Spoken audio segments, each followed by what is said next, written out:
Summoning your own personal spirit.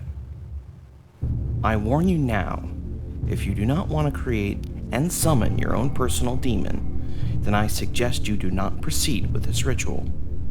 Once you begin, there is no turning back.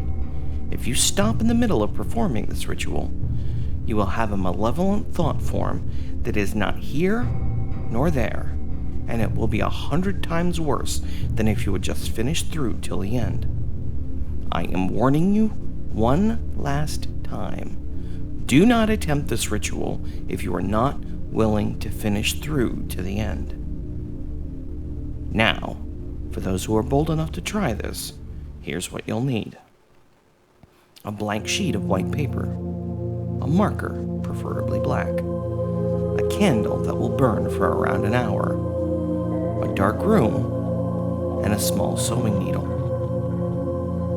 Once you have all the items gathered, bring them to the dark room, and then it's time to begin. First, you start by lighting the candle.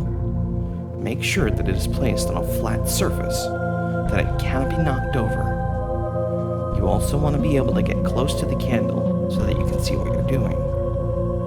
Next, you want to go get your white sheet of paper and the marker. This is the time where you're going to have to use your imagination a bit. I want you to remove the cap from the marker and hover it over the paper.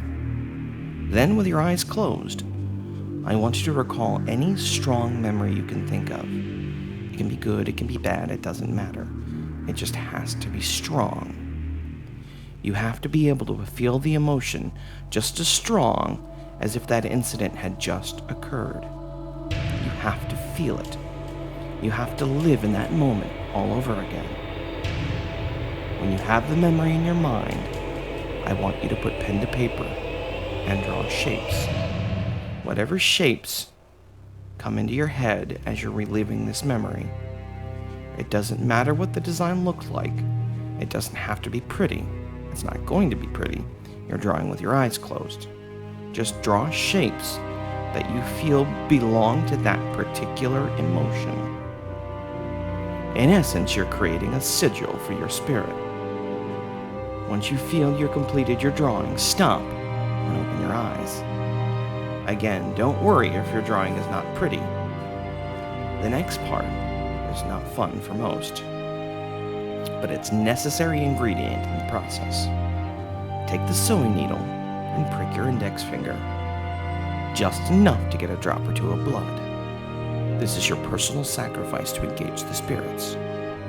Take the blood drop and smear it along the top line of your drawing. This is your signature.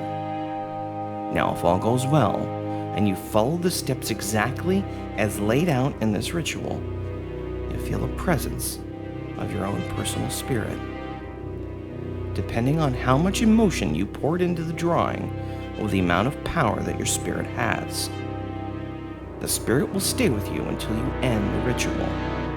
If you do not end the ritual in the manner I am about to describe, this spirit will continue to feed on your emotions, and it will be all that more difficult to banish it once you decide to get rid of it. To end the ritual, take the sheet of paper with the sigil that you drew on and burn it. Make sure that all the paper is completely burned. There can be no traces of the paper or the drawing at all. Once the paper is burned, dismiss the spirit by thanking it for manifesting and give it permission to return to the void. If you do not do this step, you will have a spirit that continues to gain strength from you. It will feed on any emotion that you exhibit and will require outside help to banish it. Be warned, attempting this ritual is not advised for anyone.